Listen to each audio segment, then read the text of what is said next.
Hello friends, I hope you are doing well.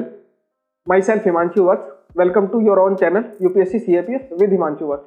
तो आज की वीडियो काफ़ी ज़्यादा खास होने वाली है बिकॉज आज की वीडियो के अंदर हम एक ऐसे शख्स को लेके आए हैं जिन्होंने काफ़ी स्ट्रगल किया और उनका जो सिलेक्शन है as a assistant commandant in CAPF 2020 में हुआ है इन द फोर्स BSF। इनका नाम है संतोष कुमार सर एंड ये जो है इनके बेसिकली इस वीडियो का जो मेन मकसद है वो उनकी इंटरव्यू की स्ट्रेटेजी के बारे में जानना बिकॉज उनके इंटरव्यू में 110 मार्क्स थे और वो भी जब आप मीडियम भी जानोगे तो आप को लगेगा कि हाँ यार इतने मार्क्स भी मिलते हैं इस मीडियम में भी। तो इस वीडियो के थ्रू हम उनसे उनकी स्ट्रेटेजी, उनकी जो ट्रांसक्रिप्ट है, उनका जो बोर्ड था और क्या क्या उनका एक्सपीरियंस था वो सब जानने की कोशिश करेंगे। तो वीडियो को पूरा देखना, इसको लाइक करना, कमेंट करना एंड अपने सभी दोस्तों के साथ शेयर भी करना ताकि ज़्यादा से ज़्यादा लोगों तक ये जो वीडियो है वो रीच कर सके। बिकॉज हमारा मकसद यही है कि हम अपने एक्सपीरियंस को शेयर कर सकें, अपनी जो गलतियां उनको बता सकें ताकि आप सब और हम सब खुद भी उनको रिपीट ना करें। बिकॉज मुझे भी 2021 में इंटरव्यू देना है, आप सभी को भी जो 2021 का इंटरव्यू देने के लिए एलिजिबल है वो सब भी चाहते होंगे कि ऐसा वीडियो मिले जिसके थ्रू उनको पता चले कि कैसे हम इंटरव्यू में हाई स्कोर कर सकते हैं।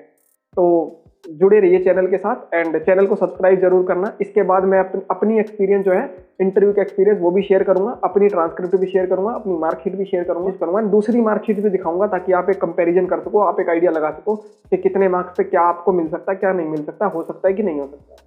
तो चलिए सर के साथ अपना डिस्कशन शुरू करते हैं, ज्यादा देर ना करते हुए, आपका ज्यादा टाइम कंज्यूम ना करते हुए।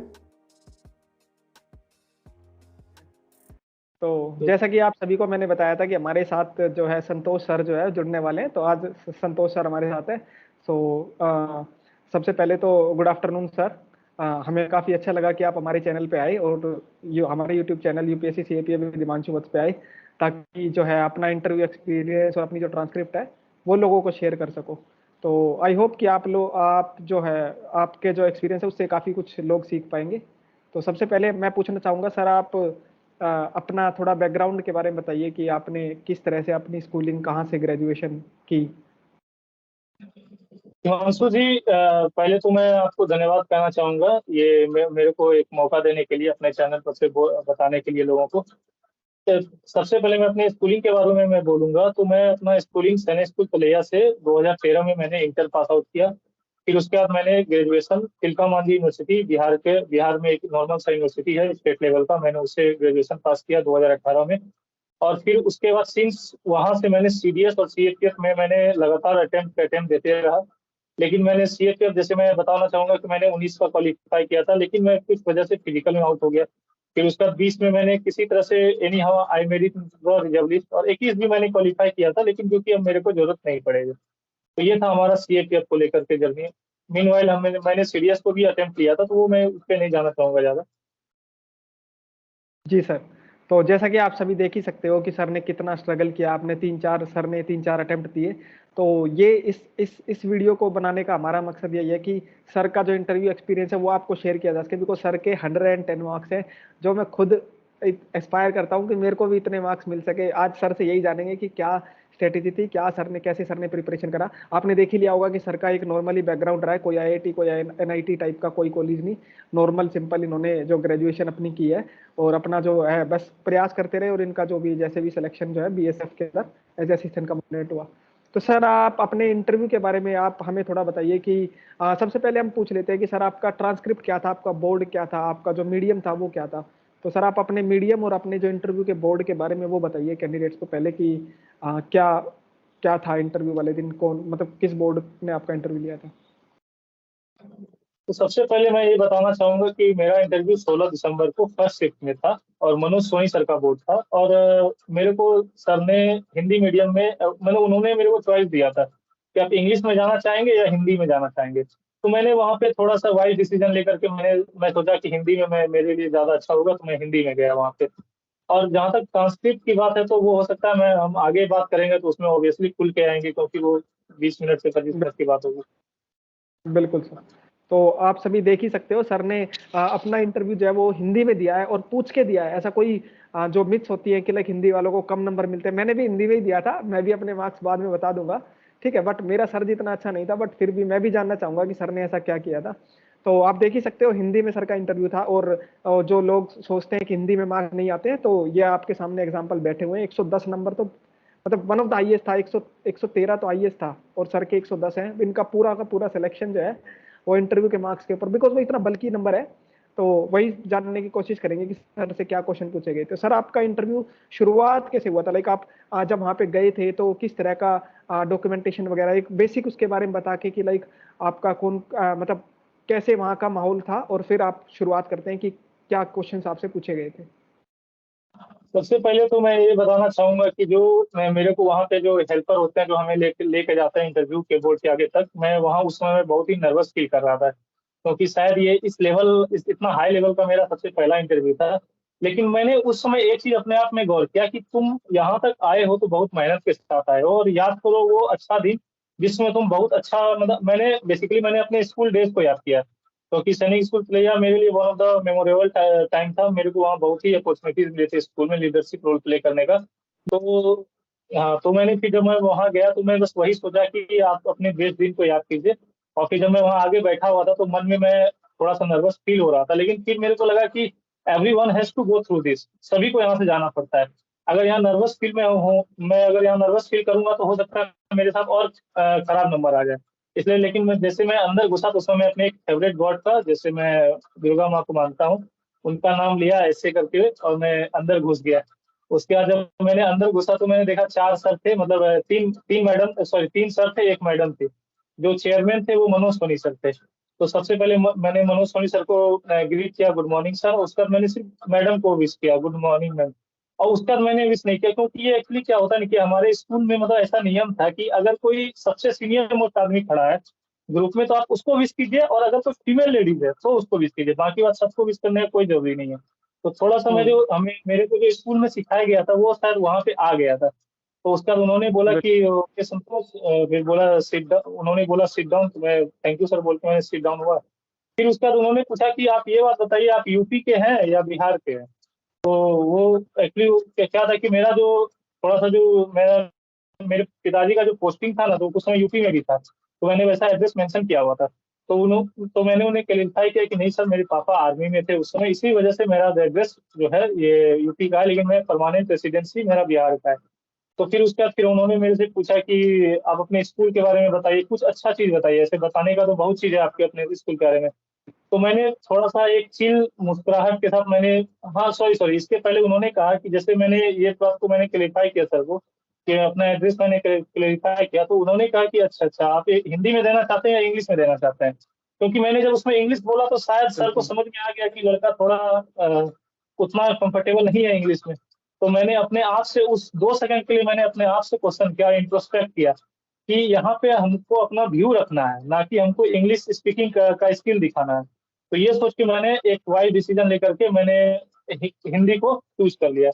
तो उसके बाद फिर उन्होंने सर से फिर आते हैं हम अगला क्वेश्चन पे। सर ने मेरे से पूछा कि आप अपना स्कूल के बारे में कुछ बताइए। वैसे बताने का तो बहुत चीज है, फिर उन्होंने ही कहा लेकिन कुछ वैसा चीज बताइए जो आपको बाहर के स्कूल में नहीं मिलता है। तो मैंने बोला कि सर जो सबसे इम्पोर्टेंट चीज है वो हमारे बाहर के स्कूल के मुकाबले और सैनिक स्कूल में अंतर है कि हमें जो डिफेंस को ज्वाइन करने का जो मोटिवेशन मिलता है और प्लस इसका जो एक्सपोजर मिलता है वो शायद बाहर के स्कूल में नहीं मिलता है। फिर बोला दूसरा, तो बोले सर हमारे दोस्त में जो कॉमरेडशिप का जो भावना होता है वो ऐसे बाहर हम लोग बाहर भी पास आउट हो जाते हैं, भले ही हम लोग अलग अलग फील्ड में क्यों ना चले गए, लेकिन आज भी वो कॉमरेडशिप का भावना आज भी है। लेकिन उसके मुकाबले ऐसे बाहर वाले जब तक क्लोज नहीं हो पाते उतना तब तक उनमें नहीं आता है। तो फिर उन्होंने फिर इसके जस्ट अगला तीसरा क्वेश्चन लगातार पूछा, वो जस्ट ट्रिक कर रहे थे थोड़ा, ऐसा ऐसा मेरे को लगता है, पता नहीं उनको क्या लगता है। तो उन्होंने कहा कि आप बताइए हमारे देश में प्राइवेटाइजेशन क्यों नहीं होना चाहिए। तो सोशलिस्ट हम लोग क्यों सोशलिस्ट है प्राइवेटाइजेशन, क्योंकि देखिए अमेरिका देखिए यूरोप देखिए, प्राइवेटाइजेशन के बदले देखिए वो लोग कितना तरक्की कर गए, वहां पे हम लोग से ज्यादा है, ह्यूमन डेवलपमेंट इंडेक्स है, पर कैपिटा इनकम ज्यादा है। तो फिर मैंने कहा कि सर हमारा संविधान में जो प्रेम्बल है वो भी वहाँ भी मेंशन है सेकुलरिज्म, सॉरी सोशलिस्ट है हम लोग, उसका डीपीएसपी में भी मेंशन है हम लोग सोशलिस्ट है। तो बोला नहीं नहीं ये तो मेंशन है, हम लोग तो इसको बदल सकते हैं, हम लोग ऐसा कुछ कर सकते हैं, ऐसा कोई प्रमाण है जो आपको लगता है कि India is a socialist nation.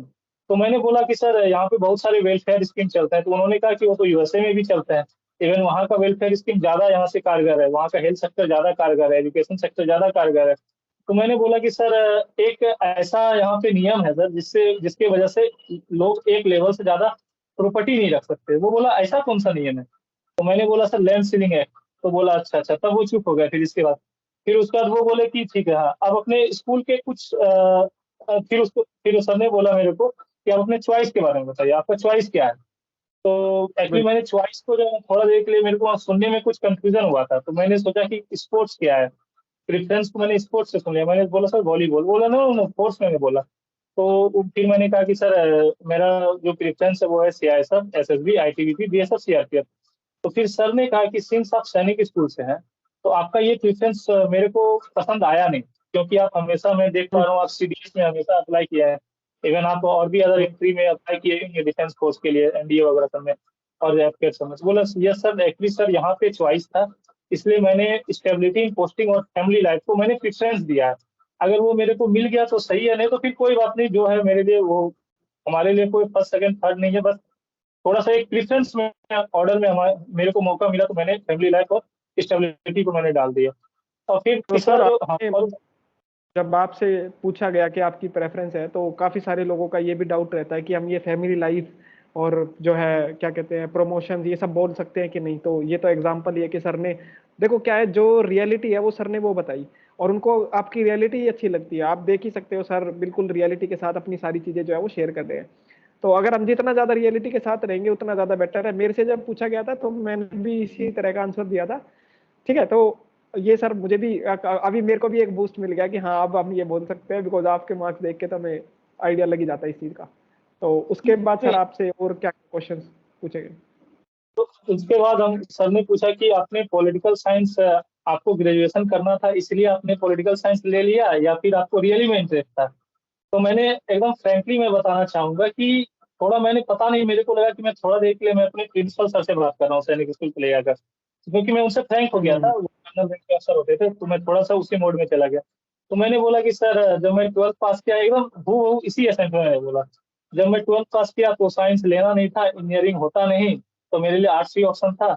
जब मैंने आर्ट्स की ओर देखा तो मेरे पास हिस्ट्री, ज्योग्राफी, पॉलिटी समझ में आया मेरे को, और इकोनॉमी भी। तो उसमें मेरे को समझ में आया कि पॉलिटी को ज्यादा प्रेफरेंस देना चाहिए, क्योंकि ये मेरे को कम्पिटिटिव एग्जाम में भी हेल्प करेगा और ऊपर से हमको देश के बारे में जानने के लिए भी मिलेगा। तो ये बोला, तो फिर वो बोले कि ठीक है ठीक है, ये बोलते ही फिर उसके बाद बोले कि अच्छा ठीक है, तो आपका ये वजह था सब्जेक्ट लेने का। तो यहाँ इतना सा होने के बाद सर ने मेरे को बाईपास कर दिया मेम की ओर। मतलब मेम की ओर मेरे को, मतलब मतलब मैम जो सेकंड नंबर थी। तो हाँ। आप मतलब सेकंड मेंबर के पास आपका जो बटन था वो शिफ्ट हो गया।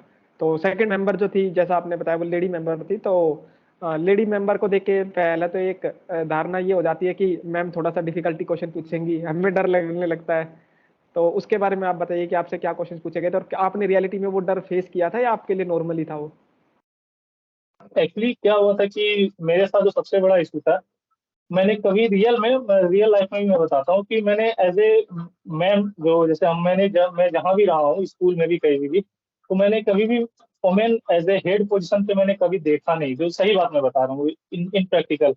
हमारे स्कूल में मैडम होती थी जो हमें सब्जेक्ट पढ़ाती थी, लेकिन जैसे जो हमें स्कूल में जैसे हमारे प्रिंसिपल सर हुए, हेडमास्टर सर हुए, रजिस्ट्रार सर हुए, या फिर और भी हाउस मास्टर, हम्म। ये सब हमारे जनरली सब मेल ही हुआ करते थे। इवन ग्राउंड में भी जो भी हमारे सर होते थे सब मेल ही हुआ करते थे। थोड़ा सा मैं उस देर के लिए अनकंफर्टेबल हो गया और मैंने उन्हें दो दो बार सर बोल दिया, हम्म। सर सर, फिर मैंने सॉरी मैम सॉरी, दो दो बार मैंने कहा। तो वो फिर समझ गए शायद इस बात को कि ये बंदा उतना कंफर्टेबल नहीं है, उतना ज्यादा बात नहीं किया फीमेल।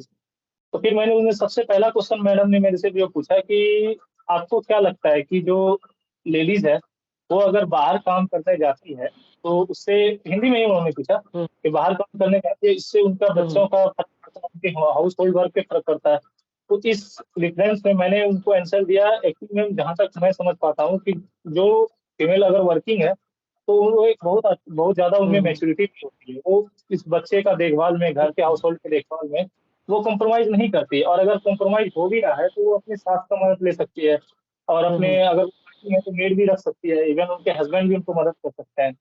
तो फिर ये एक पहला क्वेश्चन था। दूसरा क्वेश्चन जो मैडम ने मेरे से पूछा कि आप ये बताइए कि ये जो कम्युनिकेशन गैप होता है इसको कैसे सुधारा जाए। अब यहाँ पे देखिए मैं ये कहना चाहूंगा, थोड़ा सा ये ट्रिक था, मैंने ये कम्युनिकेशन गैप को, how to improve this communication gap, तो मैंने इसको अपने पे लेकर के मैंने बोला कि मैम जहाँ तक मेरा सवाल है तो मैं पहले तो जहाँ भी मैं जाऊँगा वहाँ पे मैं इंग्लिश में बात करने का कोशिश करूँगा अपने सीनियर से, अपने मेट से। और उसके बाद फिर मैं न्यूज़ चैनल देखूँगा जिसमें इंग्लिश के डिबेट हुआ करते हैं। उसके बाद मैं अपना थॉट प्रोसेस भी इंग्लिश में करूँगा जिसकी वजह से मेरा इंग्लिश कम्युनिकेशन इम्प्रूव हो जाए। तो मैडम ने बोला कि नहीं, नहीं, नहीं, ये तो आपने अपना कम्युनिकेशन के बारे में बता दिया। मैं पूछ रहा हूँ ये जो जैसे कमांड में स्ट्रक्चर में जो कम्युनिकेशन गैप होता है इसको कैसे सुधारा जाए? तो फिर मैंने समझा कि ये ऑपरेशनल कम्युनिकेशन गैप की मैडम बात कर रही है। यहाँ पे भी मेरे को कन्फ्यूजन हो रहा था।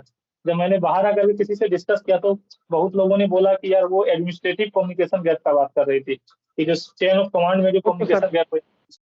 तो मैंने ऑपरेशनल कम्युनिकेशन गैप के आधार पे मैंने उनको जवाब दे दिया कि मैम जब हम लोग अगर कम्युनिकेशन गैप होता है तो सबसे पहले क्या होता है कि अगर हम लोग एक साथ रहते हैं तो हम लोग एक दूसरे का हरकत जान जाते हैं। इवन हम लोग आंख के इशारा से भी एक दूसरे को कम्युनिकेट कर देते हैं। दूसरा वर्बल इंडिकेशन अगर हम लोग हम्म। वर्क करते हैं। इवन और तीसरा जब हम कोई भी माइक पे अगर हम बात करते हैं तो पहले हमको एक सिग्नल देना पड़ता है कि मैं कुछ अनाउंस करने वाला हूँ, डायरेक्ट नहीं मैं बोलता हूँ। और तीसरा जब मैं कोई भी अगर इन्फॉर्मेशन पास करता हूँ जैसा कि मैंने मूवी में देखा है, ओवर एंड आउट बोलने का एक एक होना चाहिए जिससे क्या होना चाहिए कि पूरा कम्युनिकेशन इधर से खत्म हो चुका है।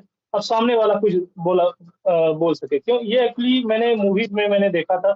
मेरा वाचिंग मूवीज और पेंटिंग मेरा एक हॉबी था। शायद मैंने उसी से एक क्वेश्चन पुट आउट किया था। तो तीसरा क्वेश्चन जो मैडम ने मेरे से पूछा और जो लगा कि जहाँ पे मैंने ब्लंडर किया था, मैडम ने पूछा कि आपने विशाखा गाइडलाइंस का नाम सुना होगा। तो मैंने बोला यस मैम, वो सेक्सुअल हरासमेंट को लेकर के है। तो ऐसा फिर मैडम ने पूछा कि वोमेन क्यों अनकंफर्टेबल फील करती है अगर इस सब प्लेस में अगर उनके साथ कुछ छेड़खानी हो जाए या कुछ हो जाए वो कंप्लेन करने में। तो मैं हिमांशु जी मैं यहाँ ये कहना चाहूंगा कि ये थोड़ा सा मैंने यहाँ पे रॉन्ग डेविएट कर गया। मैडम ने बोला था सेक्सुअल हरासमेंट, मैंने इसको जो है इसका हाईएस्ट डिग्री पे मैंने प्रिसीव किया एज ए रेप। मैंने बोला कि मैम सबसे बड़ा प्रॉब्लम क्या है यहाँ पे आप समझ सकते हैं। सबसे बड़ा प्रॉब्लम क्या है कि पहले जो इस तरह के क्राइम होते थे रेप वगैरह, इसको क्राइम अगेंस्ट प्रॉपर्टी लिया जाता था। लेकिन अब जो ये जो सिंस ब्रिटिश टाइम से ये crime against security of women पे आ गया है। तो जब वुमेन पे आ गया है तो ये वुमेन अपना डिग्निटी को हाइड करने के लिए इसलिए रिपोर्ट नहीं करती। और प्लस साथ साथ जो वुमेन जो फाइनेंशियली इंडिपेंडेंट नहीं है, क्योंकि अगर उसे जस्टिस चाहिए तो उसके लिए भी फाइनेंशियल चाहिए, क्योंकि उसे कोर्ट का चक्कर लगाना है, हर जगह लगाना है। प्लस सोसाइटी से भी उनको फाइट करना, तो इसके लिए उनको बहुत ही सोचना पड़ता है।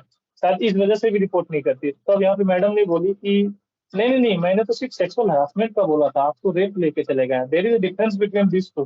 तो मैंने बोला yes ma'am, sorry ma'am, actually मैंने वो रिसीव कर लिया। बोला अच्छा ठीक है, सेक्सुअल अगर हरासमेंट अगर हुआ है तो वो कैसे कंप्लेन करेगी अगर मान लीजिए कोई भी ऑफिस में। तो मैंने बोला कि मैम जैसे गवर्नमेंट ने बहुत सारे इनिशिएटिव निकाले हैं, सी बॉक्स जैसे sexual harassment, I am sorry with the abbreviation, I am not able to remember, just मैंने इसी तरह बोला कि I am not able to remember it. इसमें वो कंप्लेन करेगी और फिर उनको उस पर कार्रवाई होगा। तो मैडम ने बोला कि वो कार्रवाई का प्रोसीजर क्या होगा। तो एक्चुअली मेरे को पता नहीं था सही से और मैं नहीं चाह रहा था कि मैं झूठ मूठ का कुछ भी मैं अनसंट बोलूं। तो मैंने बोला मैम मेरे को नहीं मालूम कैसे होता है। तो फिर वो मैडम जो है मेरे को बाईपास कर दी, वो थर्ड मेंबर के पास, जो कि एक सरदार जी थे, मैं उनका नाम नहीं जान रहा हूँ, तो वहां तो पे सर मेरे को मतलब आपने ये दिखाया कि अगर आपको कोई चीज नहीं पता थी तो वहां पे काफी सारे लोग जो है ब्लफ करने लगते हैं, कुछ भी गलत सलत बताने लगते हैं और बाद में वो खुद ही फंस जाते हैं उसके अंदर। उससे बेटर है कि आप ये सब जैसे मैं भी अपना एक किस्सा शेयर करूं।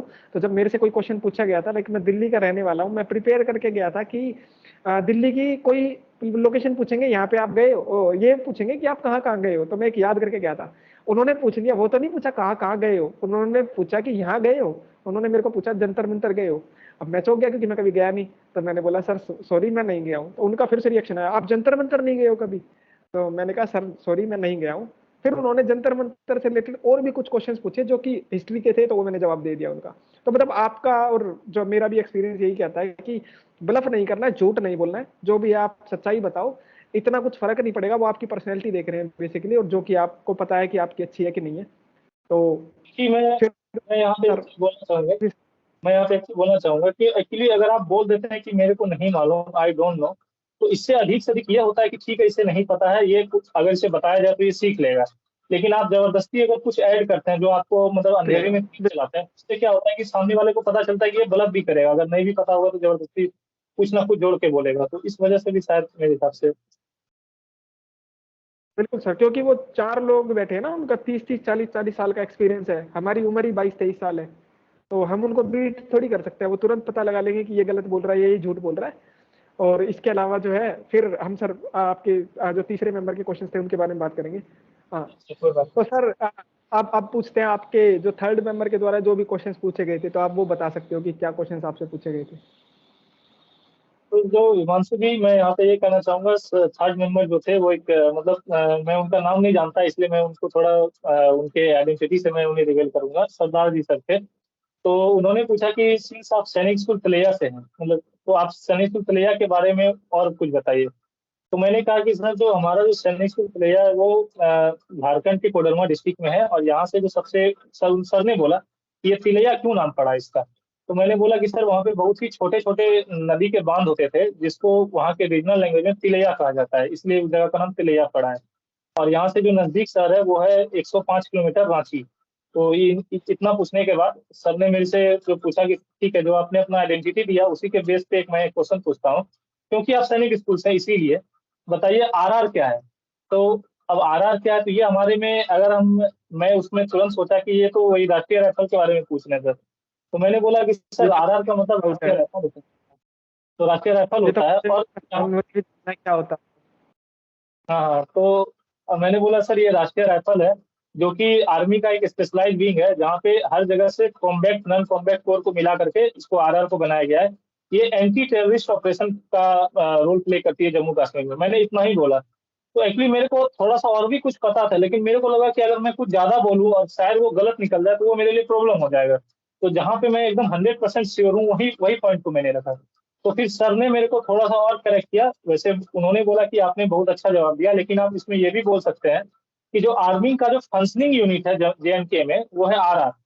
आरआर है, और ऊपर से इसमें कैफ कैफ मतलब उनका कहने का मतलब था सीएपीएफ। सीएपीएफ भी उनको असिस्ट करती है आरआर को उनके डे टू डे ऑपरेशन में। तो मैंने बोला यस सर। तो फिर उसके बाद हमने फिर सर उन्होंने मेरा दूसरा क्वेश्चन पूछा, व्हाट इज हॉट पुरसिट। हॉट पुरसिट एक इंटरनेशनल रिलेशन में टर्म होता है, मतलब एक पॉलिटिकल साइंस में। तो एक्चुअली क्या होता है कि मेरा जो पॉलिटिकल साइंस का जो इंटरनेशनल रिलेशन वाला पार्ट है वो थोड़ा कमजोर है as compare to theory part. तो मेरे को उसमें एक्चुअली इनका रियल मीनिंग याद आया नहीं। तो मैंने बोला सर, मेरे को रियल याद आ नहीं रहा है, लेकिन मैं एक चीज से मैं कनेक्ट कर पा रहा हूँ। तो बोला यस प्लीज। तो मैंने बोला कि सर, जो मैं 12th क्लास में जब मैंने मैंने अपने को देखा था, इवन बहुत सारे मेरे जूनियर्स लोग कंप्यूटर पे गेम खेलते थे, और पुरसिट नाम करके एक कार रेस होता था। सर, ये उस तरह का कुछ है। तो वो बोला नहीं नहीं नहीं, वो तो आप कंप्यूटर गेम की बात कर रहे हैं, मैं हॉट पुरसिट का मतलब ये बात कर रहा हूँ कि जब आप बॉर्डर पे रहते हैं और आप अपने किसी इनेमी को अपनी टेरिटरी से चेज करके उसको आउट करते हैं अपने टेरिटरी से, और फिर वापस आते हैं, तो इसको एक टर्म्स में हॉट परस्यूट कहा जाता है। तो मैं फिर मेरे को याद आ गया, हाँ ये होता है ना कि आपको याद नहीं आ रहा हो एक पॉइंट। तो फिर मैंने बोला यस सर, यस सर। तो तीसरा है। क्वेश्चन हाँ जो बिल्कुल। सर ने मेरे से पूछा, हाँ, जो तीसरा आपने तो क्वेश्चन सर जो फिर भी जवाब दे दिया। जो जो मेरे से मेरी ग्रेजुएशन के क्वेश्चन पूछे थे, मैं ब्लैंक था कि सर सॉरी, मैंने कम से कम 4-5 क्वेश्चनों पे मेरी ग्रेजुएशन के no sir, no sir, no sir. तो होता है, कोई बात नहीं है। तो तो और उसके बाद क्या था कि मेरे को जो तीसरा क्वेश्चन सर ने पूछा कि एक एक एम्बुश के बारे में पूछा, एम्बुश के बारे में कि जैसे आप जा रहे हैं कहीं पे, आप जा रहे हैं, आपको चारों तरफ से एम्बुश कर दिया गया है, और वहां पे आप कमजोर पड़ते हुए नजर आ रहे हैं, तो उस समय में आप क्या करेंगे। तो मैंने बोला कि सर, पहले तो मैं एक डिफेंसिव पोजीशन लूंगा ताकि अपना कैजुअलिटी मिनिमाइज करें, और फिर उसके बाद मैं अपने ऊपर वाले को चेन ऑफ कमांड में वाकी टॉकी से रिप्ले मतलब इन्फॉर्म करूंगा कि मेरे को सो एंड सो लोकेशन पे ऐसा हो गया है, जो तुरंत री भेजा जाए। तो वो बोले कि नहीं, वो आपको ऐसा एम्बुश किए हुए कि आपको कहीं से आपको निकलने का चांस ही नहीं है। तो मैंने बोला कि सर, उसमें से कोई ना कोई एक कमजोर कड़ी होगा, चाहे अगर उस सामने मैं अपना प्लानिंग बना के उस कड़ी को तोड़ के वहां से भेज के निकलने की कोशिश करूंगा, और इवन मैं अपने इन्फोर्समेंट का इंतजार करूंगा। तो बोले, तो फिर बोले कि अच्छा ठीक है, अगर मान लीजिए आप इन्फोर्समेंट का इंतजार कर रहे हैं, इन्फोर्समेंट लेट आ रहा है, तो बोले सर, मैं तब तक जुडिशियसली अपने अमनेशंस को यूज करूंगा, थोड़ा हाइड टैक्टिक्स खेलूंगा, मतलब हाइड करूंगा थोड़ा सा, ताकि वो मेरे को अगर वो मेरे को चेज भी करे तो बहुत उनको समय लगे, मेरे को मैं उससे टाइम बोरो कर पाऊँ ताकि मेरे इन्फोर्समेंट टीम आ जाए। तो फिर वो सर बिल्कुल। अपने हिसाब से बोले कि ठीक है, गुड। तो फिर उसके बाद फिर ये सर हमको पास कर दिए चौथे मेंबर के पास। तो ये सर बेसिकली आपका सिचुएशन रिएक्शन क्वेश्चन भी हो गया। जैसे होता है ना कि सिचुएशन रिएक्शन क्वेश्चन वो पूछते हैं, वैसे तो मेरे इंटरव्यू में मेरे से एक भी क्वेश्चन नहीं पूछा था इस तरह का, बट फिर भी हम एक्सपेक्ट करते हैं कि ये क्वेश्चन आएगा, तो चलो इसके बारे में भी लोगों को पता चलेगा कि कैसे सिचुएशन रिएक्शंस पूछे जाते हैं, कैसी कंडीशन पे। क्योंकि क्या होता है ना, नेट पे और भी वीडियोस हैं और भी, लेकिन उनमें कुछ चीजें ऐसी बताई जाती है जो एक्चुअल में रियलिटी में नहीं होती हैं। तो ये काफी कुछ जानने को मिलेगा इसके बारे में कि कैसे सिचुएशन वाले क्वेश्चन जो है वो पूछे जाते हैं उधर। तो सर अब फोर्थ मेंबर के ऊपर शिफ्ट करते हैं कि फोर्थ मेंबर और लास्ट मेंबर ने आपसे क्या क्वेश्चन पूछे। जो फोर्थ मेंबर सर थे वो मेरे को थोड़ा साउथ के लगे देखने से, और उनके एसेंस से भी मेरे को समझ में आ गया कि सर साउथ के हैं। तो उन्होंने मेरे को पूछा कि सिंस आप पॉलिटिकल साइंस है, ये हमारे सब्जेक्ट पे ज्यादा क्वेश्चन किए थे, ये हमारे सब्जेक्ट पे क्वेश्चन ज्यादा किए थे। तो बोले कि सिंस आप पॉलिटिकल साइंस है तो आप ये बताइए कि बेल और पैरोल में क्या अंतर होता है।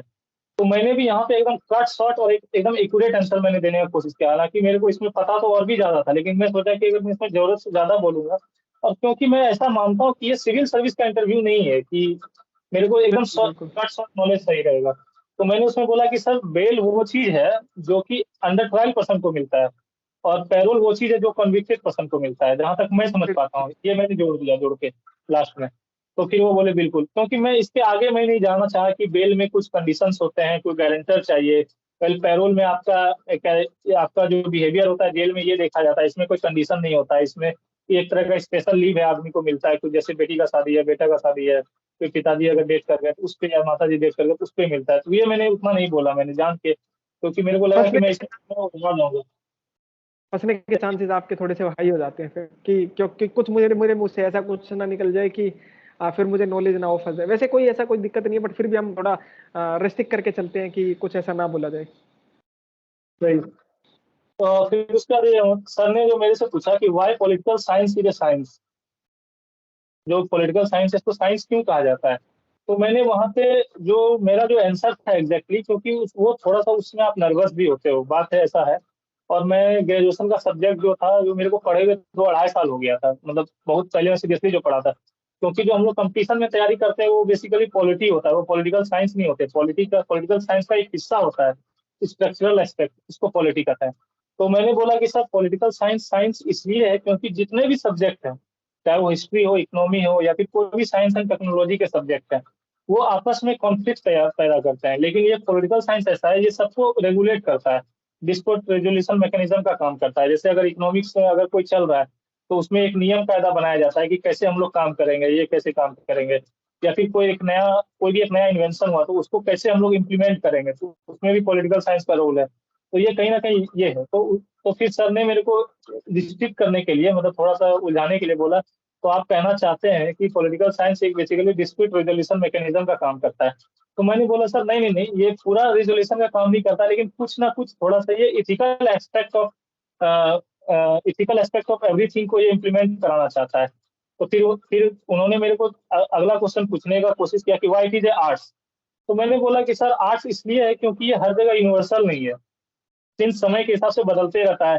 जैसे साइंस में क्या होती है कि कोई भी चीज जो फिक्स है बेसिकली, जब तक उसके काउंटर में नहीं आ जाए। लेकिन आज ये बिल्कुल मैंने कहा कि सर ये चीज सिंस जब से हम लोग सिविलाइजेशन हुआ था, हमारा हर चीज बदलते जा रहा है, और हमारे रहने का हमारा लॉ एंड ऑर्डर हर चीज बदलते जा रहा है। तो ये इसीलिए आर्ट से, क्योंकि ये कंसिस्टेंट नहीं है कहीं भी। तो ये हमारे से वो तीसरा क्वेश्चन था जो सर ने मेरे से पूछा। अभी बीच में मेरे को एक और क्वेश्चन याद आ रहा था। हाँ, उन्होंने कहा कि आप फिर मैंने जो उन्होंने मेरे को और ज्यादा इसमें जो है ना घेरने की कोशिश किया। तो मैंने थोड़ा सा अपना इंटेलिजेंस या बिल्कुल। समझिए या फिर मैंने प्रेजेंस ऑफ माइंड दिखाते हुए मैंने ये कहा कि सर सिंस मैं यहाँ बैठा हूँ और थोड़ा सा मैं थोड़ा ज्यादा ही मैं वो हूँ, इसलिए मैं अभी इस चीज को अच्छा से मैं डिफाइन नहीं कर पा रहा हूँ।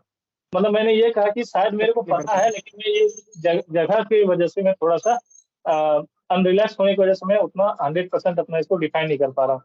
तो फिर सर ने मेरे को आगे जो दूसरा तीसरा क्वेश्चन पूछा मेरे से, चौथा क्वेश्चन, कि आप जैसे जंगल में जा रहे हैं, कि ये सर जो साउथ वाले सर थे, ये पूछा आप जंगल में जा रहे हैं और आपको फ्यूज वायर दिखा। पहले तो उन्होंने मेरे को बताया कि फ्यूज वायर होता क्या है। तो मैंने कि फ्यूज वायर का मतलब मैं समझ रहा था जो इलेक्ट्रिसिटी बोर्ड में लगता है। तो मैंने बोला, सर ने बोला कि जैसे पटाखा का जो लुप्ती होता है, जो जलता है और फिर तेजी से पटाखा में लगने के बाद फट जाता है, तो उसी तरह बॉम्ब का फ्यूज वायर होता है। तो मैंने बोला यस सर, मैं समझ गया क्या है। तो बोले कि जैसे आप जंगल में जा रहे हैं, आपको पता चला कि एक फ्यूज वायर आपके तेजी से जलते हुए जा रहा है। तो मैंने बोला कि सर सिंस मैं जंगल में हूँ, पेट्रोलिंग में हूँ, तो मेरे पास तो एक चाकू जैसे हथियार होंगे ही, मैं निकालूंगा तुरंत। और जहाँ पे आग लग रहा है उसके जस्ट थोड़ा सा बगल करके मैं काट के अलग कर दूंगा, तुरंत मैं पता लगाऊंगा कौन किया है, तुरंत स्टार्टिंग में। तो वो बोले कि अच्छा अच्छा, बोले कि अगर चाकू नहीं रहा तो मैंने, विश्वास नहीं कीजिएगा, मैं वन एक सेकंड का भी मैं इंतजार नहीं किया, एक सेकंड का भी मैंने इंतजार नहीं किया। मैंने बोला सर हाथ हाथ से तोड़ दूंगा, पानी डाल दूंगा, पत्थर से काट दूंगा, मट्टी में दबा दूंगा, लेकिन उसको किसी तरह से डिफ्यूज करूंगा, तुरंत पता लगाऊंगा कौन किया है। तो एकदम जो नहीं होता, एकदम सडन रिस्पॉन्स। तो शायद मेरे को ऐसा लग रहा है कि सर को ये लगा कि ये बंदा सिर्फ बोल ही नहीं रहा है, इसमें ये कैपेबिलिटी है, कर सकता है, हम्म, ऐसा उनको लगा, पता है। नहीं जो भी है। बिल्कुल, सॉरी ये मैं। तो माइंड शो करता है ना वो आपको, like, हाँ आपने पहली बात तो मैं खुद को अगर उस सिचुएशन में फेस करूं तो मैं मेरे को पहली बात तो चाकू वाला दिमाग में नहीं आएगा। चलो वो भी आ गया तो उसके बाद वो बोलते हैं कि चलो ये नहीं है, फिर क्या करोगे? आप कुछ और दोगे, वो कहोगे कहेंगे कि ये भी नहीं है, फिर क्या करोगे? तो आपका वो मैं प्रेजेंस ऑफ माइंड था कि आपने सारे जो आइडिया थे सारे एक ही बार बता दिए। एक ही बार में मैंने तुरंत ही बता दिया सबको। तो सर ने फिर मेरे से आगे जो पूछा कि प्राइवेटाइजेशन सही है या गलत है, सर ने पूछा। तो मैंने बोला कि सर, प्राइवेटाइजेशन वो निर्भर करता है कि वो किस जगह पे किया जा रहा है। हमारे जैसे देश में प्राइवेटाइजेशन उतना हद तक सही नहीं है, क्योंकि हमारे यहाँ पे बहुत ही ज्यादा प्राइवेट प्रॉफिट मेकिंग कंपनियां हैं, पीएसयूज है, जैसे नवरत्ना महारत्ना, ये सब बहुत, इसको अगर प्राइवेटाइज कर दिया गया तो वो भी हमारे हाथ से निकल जाएगा। तो इसका अच्छा से अधिक हम्म, से अच्छा ऑप्शन ये हो सकता है कि जो भी मतलब लॉस मेकिंग पीएसयूज है, या फिर नवरत्नाज है, या महारत्नाज है, या फिर मिनी नवरत्नाज है, इसको क्या किया जाए कि प्राइवेट के कंट्रोल में दे दिया जाए, मैनेजमेंट में दे दिया जाए, और फिर जब ये अच्छा परफॉर्म करने लगे तो वापस इनको ले लिया जाए। क्योंकि प्राइवेटाइज हमारे जैसे बिल्कुल। देश में अभी ऑप्शन नहीं है सही। तो फिर बोले okay okay, I got it. फिर उसके बाद सर ने मेरे से पूछा कि आप इंफॉर्मेशन और इंटेलिजेंस के बीच में डिस्टिंग्विश कीजिए, इंफॉर्मेशन और इंटेलिजेंस होता क्या है। तो एक्चुअली क्या है कि मैं डिस्टिंग्विश कर पाता है इसको, लेकिन मैंने थोड़ा सा मैंने सोचा, और फिर मैंने तुरंत बोला कि सर अभी मैं इसे डिस्टिंग्विश सही से नहीं कर पा रहा हूँ। जबकि मैं जैसे ही बाहर निकला मेरे को याद आया, इसको वेन डायग्राम से अच्छा से डिस्टिंग्विश किया जा सकता था। एक बड़ा सर्कल हम्म, इंफॉर्मेशन है, उसके छोटा सर्कल है वो इंटेलिजेंस है। तो मतलब उसमें के लिए मैं थोड़ा सा ब्लैंक कर गया, तो मैंने सर को साफ साफ बोल दिया कि सर मैं थोड़ा सा इसे जो है मैं डिस्टिंग्विश नहीं कर पा रहा हूँ। और जो फिर उन्होंने बोला कि अच्छा, तो फिर उन्होंने कहा कि भक्ति मूवमेंट से आपको क्या क्या, क्या संदर्भ है। तो मैंने फिर भक्ति मूवमेंट के बारे में मैंने बोला कि सर भक्ति मूवमेंट जो है इंडिया में 9वीं सदी में आदिगुरु शंकराचार्य द्वारा कालंडी केरल से चालू किया गया था, जिसको नॉर्थ में रामानंद द्वारा प्रोपगेट किया गया। पहले वहां पे मैंने रामानुजन चार्य का नाम ले लिया, फिर मैंने सॉरी बोल करके रामानंद का नाम लिया। फिर उसके बाद बोला कि मैं इसमें जो मुस्लिम्स के सेक्ट से जो कुछ कुछ संत है उसे सूफी कहा गया, इन्हीं में ही गुरु नानक देव जी भी आए थे। तो फिर इतना सा मैंने शॉर्ट में बोल करके फिर मैं चुप हो गया। फिर उसके बाद उन्होंने सर ने बोला कि पार्लियामेंट्री फॉर्म ऑफ गवर्नमेंट और प्रेसिडेंशियल फॉर्म ऑफ गवर्नमेंट में क्या अंतर है, मतलब कौन अच्छा है और अंतर क्या है। तो जो चौथे मेंबर थे साउथ वाले सर, उन्होंने मेरे से पूछा कि पार्लियामेंट्री फॉर्म ऑफ गवर्नमेंट और प्रेसिडेंशियल फॉर्म ऑफ गवर्नमेंट में क्या बेटर है। तो मैंने बोला कि sir parliamentary form of government better है, जो कि हमारे देश में लागू है। यहाँ पे जो एग्जीक्यूटिव और लेजिस्लेटिव होती है, कोऑर्डिनेशन एंड कोऑपरेशन पे काम करती है, और कहीं ना कहीं बहुत ही बैलेंस होता है इनका जो वर्किंग स्ट्रक्चर होता है, जो फंक्शनिंग होता है। लेकिन जो प्रेसिडेंशियल फॉर्म ऑफ गवर्नमेंट होता है उसमें सेपरेशन ऑफ पावर का रोल होता है, और प्लस जो वहाँ पे बिल्कुल। एक आदमी के हाथ में बहुत ही ज्यादा पावर हो जाता है, तो जिसके वजह से ये हो सकता है कि बिल्कुल वो सर। मनमाने रूप से शासन करने लगे, और उसको जब तक उसका टेन्योर पूरा नहीं हो तब तक उसको हटाना भी बहुत मुश्किल है वहाँ वहाँ के हिसाब से। तो मेरे हिसाब से पार्लियामेंट्री फॉर्म ऑफ गवर्नमेंट एक बेटर फॉर्म ऑफ गवर्नमेंट है। तो ये बेसिकली जो सर थे, और भी कुछ क्वेश्चन है जो मेरे को दिमाग में अभी तक प्लस हो गए हैं, क्योंकि जहां तक मैं रिकॉल कर पा रहा हूँ कि अभी और भी कुछ क्वेश्चन थे। तो सॉरी फॉर दैट कि बिल्कुल मैं सर। यहाँ नहीं कर पाऊँ। कोई नहीं सर, काफी ये भी काफी है। आपने काफी सारा जो अपना जो ट्रांसक्रिप्ट है वो शेयर किया। आई होप कि लोगों को पसंद भी आएगा और लोगों को कुछ बहुत कुछ सीखने को भी मिलेगा आपके एक्सपीरियंस से भी और जो है आपके ट्रांसक्रिप्ट से भी। तो सर अब आ जाते हैं कि आपने प्रिपरेशन कैसे करी थी? आपने इंटरव्यू की प्रिपरेशन आपने कोई तरीका अपनाया होगा, लाइक ज्यादा फोकस डेफ पे रखा, करंट अफेयर्स पे फोकस रखा, या फिर एसआरटी पे, इंटरनल सिक्योरिटी पे? तो वो चीज़ आप थोड़ा बताइए प्रिपरेशन के ऊपर कि बिकॉज 2021 के इंटरव्यू मुझे भी देना है और औरों को भी देना है, तो उनको भी कोई आइडिया जो है वो लग सके कि क्या क्या हो सकता है। बाकी 2022 वाले बच्चे भी क्यूरियस होंगे जानने के लिए कि इंटरव्यू की प्रिपरेशन कैसे करनी है। बिकॉज अभी से शुरू कर दिया जाए हल्का फुल्का तो हो सकता है कि आगे उनके चांसेस थोड़े बढ़ जाए। तो आप वो बता दीजिए थोड़ा सा। तो हिमांशु जी, सबसे पहला बात जो मैं कहना चाहूंगा कि इंटरव्यू प्रिपरेशन में सबसे बड़ा बात क्या है कि आपको बोलने का तरीका आना चाहिए। बहुत बार क्या होता है कि जो बच्चे यहाँ तक आते हैं, all on an average they all are knowledgeable, उनको कुछ ना कुछ तो आता है तब वो यहाँ तक आए हैं। द ओनली थिंग जो उनमें लैक करती है कि वो वे ऑफ एक्सप्रेशन, वो एक्सप्रेस नहीं कर पाते हैं। अगर उनको 10 आता है तो वो वहाँ पे मुश्किल से 6 या 7 ही वहाँ रख पाते हैं अपनी बात को। तो ये जो एक्सप्रेशन वाला जो सबसे बड़ा प्रॉब्लम है, ये प्रैक्टिस से ही आपका जाएगा। तो मैं इसमें जो जो मैं अपने पे कैसे मैंने फोकस किया था, तो सबसे पहले मैं तो थोड़ा मोड़ा मैं पेपर पढ़ता था। हालांकि मैं वॉरेशियस रीडर नहीं हूँ पेपर का, जो मैं सही बताता हूँ। मैं मुश्किल से हम्म। एक पेपर जो होता है वो मुश्किल से 45 मिनट में हेडलाइंस, या फिर मैं देखा कुछ जैसे, खासकर मेरे में क्या आदत था कि जैसे आर्मी से कोई न्यूज है, बॉर्डर डिस्प्यूट से कोई न्यूज है, या फिर डिफेंस फोर्स से कोई न्यूज है, मैं उसे पूरा पढ़ जाता हूँ। लेकिन जैसे ही कोई सोशल सेक्टर स्कीम से न्यूज है, मैं बस काम का हेडलाइन पढ़ता हूँ कितना है, वो बस छोड़ देता था। तो सबका हम्म। अपना अपना फोकस होता है, लेकिन मैं बेसिकली इसमें ये कहना चाहूंगा कि पेपर रीडिंग एक जरूरी चीज है। जरूरी है दूसरा, काफी। जो एक हमारे को जो सर ने मदद किया, वो डीआईजी प्रकाश भाटिया सर, जो बीएसएफ में रह चुके हैं। मैं मानता हूँ कि उनका बहुत अच्छा रोल था, क्योंकि उन्होंने जो सिचुएशन रिएक्शन टेस्ट जो करीब 40-50 बंदों का उन्होंने लिया था इंटरव्यू, और मैं सभी इंटरव्यू सेशन में अटेंड करता था। तो 40-50 मैंने भी बंदों। दिया है। हाँ मैंने भी दिया हाँ। उनके पास इंटरव्यू, काफी अच्छा उनका एक्सपीरियंस है। एक्चुअल में उनसे बहुत कुछ सीखने को भी मिलता तो जो 40-50 बंदों का जब मैंने इंटरव्यू देखा, तो उसमें कहीं ना कहीं वो 40 दूनी 80 हमें एसआरटी मिला मेरे को, ऑन एन एवरेज मेरे को देखने के लिए। तो उस एसआरटी से मैं अपने परिप्रेक्ष्य में इसे कैसे हैंडल करता, और सर का जो व्यू था उनको मैंने इंटीग्रेट करके एक अपना माइंडसेट तैयार किया था कि अगर एसआरटी का सवाल आएगा, क्योंकि मेरा ऐसा मानना है कि फोर्स वाले क्वेश्चन में एसआरटी बहुत मायने रखता है।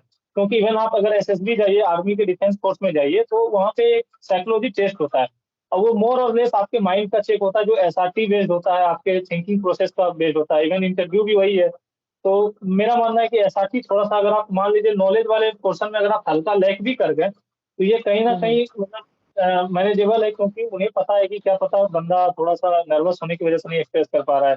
क्योंकि बिल्कुल। अगर वो यहाँ तक आया, कुछ तो उसको आ रहा है, यहाँ तक अगर वो आया इंटरव्यू देने, तो एकदम दम तो नहीं है लड़का। लेकिन एसआरटी में अगर आप दम कीजिएगा तो ये बहुत मुश्किल हो जाएगा उनके लिए, खासकर जो एसआरटी का क्वेश्चन अगर नहीं जवाब दे पाते, ऐसा ऐसा मेरा मानना है। और जो तीसरा मैं कहूंगा कि मेरे 2-3 दोस्त हैं जो कि इस बार एक तो मेनी मेनी लिस्ट में आ गए थे, अभिषेक, अमन अभिषेक, रैंक 72। और उसका एक अमित कुमार जो कि मेरे साथ ही रिजर्व लिस्ट में आया है, दोनों एक ही फोर्स में।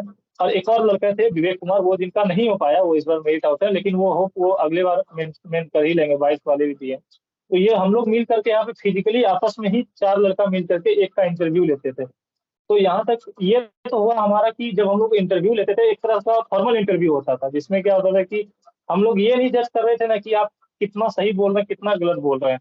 बस हाँ, अगर कंटेंट ही अगर कुछ गलत बोल रहे हैं तो उसको मैं करेक्ट करता था, लेकिन साइकोलॉजी के बेसिस पे हम लोग एक दूसरे को करेक्ट उतना ज्यादा नहीं कर पाते थे, क्योंकि सबका माइंडसेट अलग होता है। जो जज करते हैं वो किस तरह से सोच रहे हैं ये हम भी नहीं जानते। लेकिन बेसिकली एक गलती। पीयर हाँ। पीयर ग्रुप का जो है रोल प्ले करता है। वैसे मैंने भी एक ग्रुप था, मेरा भी एक ग्रुप, जिसमें से काफी सारे लोग सेलेक्ट हो गए, हम तो रह गए। कोई बात नहीं, नेक्स्ट ईयर देखते हैं। बट पीयर ग्रुप का काफी इंपॉर्टेंट रोल होता है, ये मैं भी मानता हूँ, और हमने भी एक इसी तरह से एक तैयारी करी थी। करेक्शन मैं इसमें एक करेक्शन मैं इसमें करवाना चाहूंगा कि जो मैं इंटरव्यू का तैयारी कर रहा था, मेरे को लगा कि जो एक हमारे से भूल हुआ था कि हम लोग जब आपस में इंटरव्यू लेते थे, ऑन एन एवरेज सब मेल ही मेंबर था।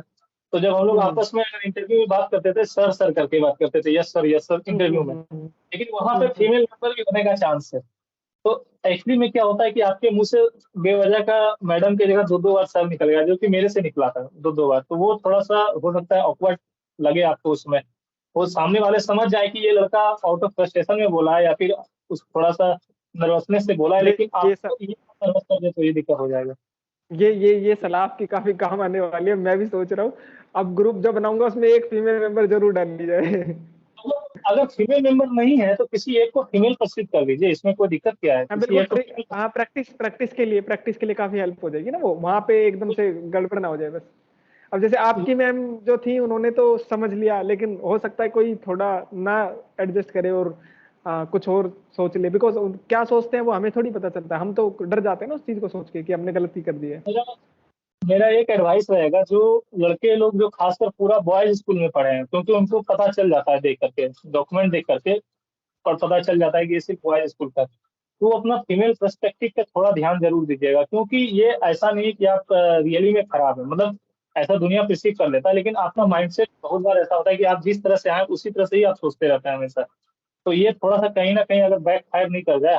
आया था इस बार, ऐसे भी आया था, ऐसे भी आया था CAPF 2022 में, presence of women, emergence of women in Indian arm forces. तो धीरे धीरे होंगी चेंजेस जैसे जैसे आएंगी। तो आप सर, मैं आपसे ये पूछना चाहूंगा कि आप कुछ जनरल एडवाइस जो CAPF 2021 का इंटरव्यू देने वाले उनको देना चाहते हैं, एंड जो CAPF 2023 का 22 का जो फिजिकल मेडिकल दे के कभी इंटरव्यू तक पहुंचेंगे, तो उनके लिए कुछ एडवाइस देना चाहते हो, बिकॉज रिटर्न एग्जाम तो ऑलरेडी हो चुका है। तो वो वो थोड़ा एडवाइस करिए सर, फिर उसके बाद हम सेशन को थोड़ा एंड करने की कोशिश करते हैं। मेरा एडवाइस के रूप में यही रहेगा कि सबसे पहले तो आप लोग पेपर पढ़िए, करंट न्यूज से पढ़िए थोड़ा, और खासकर जो फोर्स के पर्सपेक्टिव वाला न्यूज आता है उसको थोड़ा ज्यादा ध्यान दीजिए। दूसरा मैं कहूंगा कि जो ये मेरा रिकमेंडेशन है, personal recommendation, BRG Bhatia sir, जो कि मैं मानता हूँ कि सर का फ्री ऑफ कॉस्ट इनिशिएटिव बहुत ही मतलब फ्रूटफुल साबित होता है हम लोग के लिए। आप उनको भी अवेल कर सकते हैं। और जैसे आप जैसे हिमांशु जी खुद ही एक मतलब एज ए स्टूडेंट भी और एज ए थोड़ा जो नहीं कहते एक्सपीरियंस स्टूडेंट के रूप में गाइड कर रहे हैं, आप इनको भी फॉलो कर सकते हैं। ये भी बहुत अच्छा, मैंने इनका कुछ कुछ वीडियो देखा है, इन्होंने भी बहुत अच्छा, मतलब इन्होंने एज ए एक्सपीरियंस कैंडिडेट मैं कहूंगा कि इनको बहुत अच्छा नॉलेज है, आप इनको भी फॉलो कर सकते हैं, क्योंकि इनका मैंने देखा है कि ये जो बताते हैं एकदम पर टू द पॉइंट होता है, जितना कम समय में ज्यादा चीज जिसको कर सकते हैं वो इनको अवेल कर सकते हैं आप। और तीसरा, मतलब ओवरऑल मैं कहूंगा कि थोड़ा सा आपका उस दिन जो है थोड़ा सा लक भी होना चाहिए। मैं ये बात आप मानिए नहीं मानिए, क्योंकि मैं मानता हूँ कि थोड़ा लक होना चाहिए उस दिन, बाकी बात भगवान पे है, आप देख लीजिए। तो सर काफी अच्छा लगा आपसे सुन के, और अपनी तारीफ सुन के तो किसको अच्छा नहीं लगता। तो थैंक यू सो मच, आप हमारे चैनल के ऊपर आए, आपने जो है अपना इंटरव्यू एक्सपीरियंस, अपनी जो ट्रांसक्रिप्ट है, अपनी जो स्ट्रेटेजी है वो आपने शेयर करी। आई होप कि लोगों को ये काफी पसंद आएगी, वो बहुत कुछ आपसे सीखेंगे आपके एक्सपीरियंस से। आपने शायद मेरे ख्याल से 16 17 SSB भी दिए हैं जिसमें आपका फेलियर हुआ। मैंने देखा है कि काफी सारे लोग अपने फेलियर को छुपाते हैं, तो छुपाने से ज्यादा बेटर है कि आप उनको शेयर करो ताकि दूसरे वो गलतियां ना करें। तो सर काफी अच्छा फील हुआ कि आप चैनल पे आए। So thank you so much. And इसी तरह, जी सर बोलना चाहते हैं कुछ, आप बोलिए। मैं एक बात यहाँ कहना चाहूंगा कि आप जो है जब आप अपना इंटरव्यू का एक अपना कॉपी बनाइए, उसमें आप एक काम कर सकते हैं, खासकर हर एक टॉपिक पे तो आप अपना लिख ही सकते हैं कुछ कुछ, जैसे इंटरनेशनल रिलेशन हुआ, मतलब आसपास के कंट्री के बारे में अगर कुछ पूछा जाए, इंटरनल सिक्योरिटी के मुद्दा से, ये पार्ट में भूल गया था इसलिए मेरे को अभी याद है, मैं बोल रहा हूँ।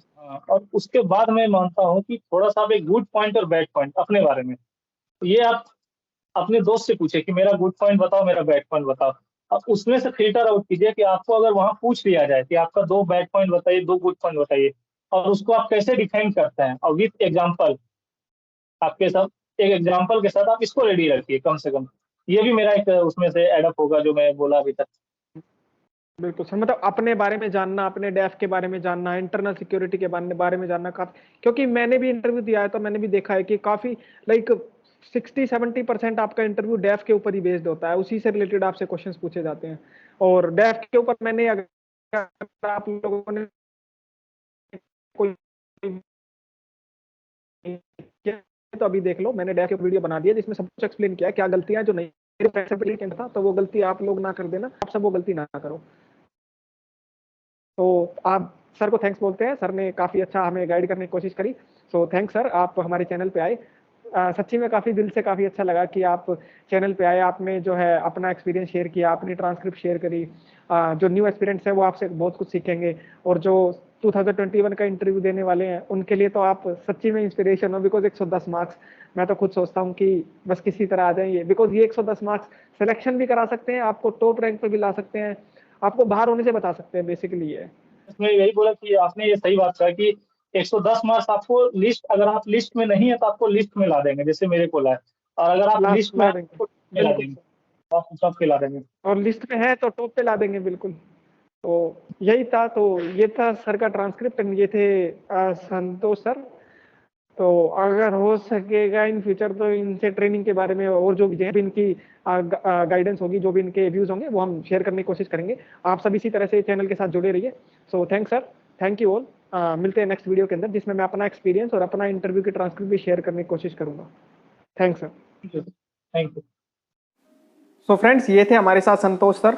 आप सभी ने देखा सर के जो थे 110 मार्क्स थे। हमने इसमें सर की ट्रांसक्रिप्ट को शेयर करने की कोशिश करी, सर का जो इंटरव्यू का एक्सपीरियंस था, सर की जो स्ट्रेटेजी थी वो शेयर करने की कोशिश करी, ताकि जो भी कैंडिडेट 2021 की प्रिपरेशन कर रहे हैं वो अपनी जो है इंटरव्यू की तैयारी इस तरह से कर सकते हैं एंड सर की जो एडवाइस है उसको फॉलो कर सकते हैं। तो इसी तरह के इन्फॉर्मेटिव वीडियोज़ के लिए आप चैनल को सब्सक्राइब करो, वीडियो को लाइक करो, कमेंट करो, शेयर करो, ताकि ज़्यादा से ज़्यादा लोगों तक ये वीडियो जो है वो पहुंच सके एंड आप सभी जो है मिलकर इंटरव्यू की प्रिपरेशन जो है वो कर सको। एंड CAPF 2022 वालों को भी ये काफ़ी हेल्प करने वाली है, बिकॉज ये एक बेसिक आइडिया देगी कि कैसे आप इंटरव्यू की तैयारी अपनी शुरू कर सकते हो, कैसे उसको स्ट्रीमलाइन कर सकते हो। तो मिलते हैं नेक्स्ट वीडियो के अंदर, जिसमें मैं अपना एक्सपीरियंस भी शेयर करूंगा एंड अपनी ट्रांसक्रिप्ट भी शेयर करूंगा। तब तक आप चैनल को फॉलो करो एंड सब्सक्राइब करो। Thank you so much. Thanks for watching it.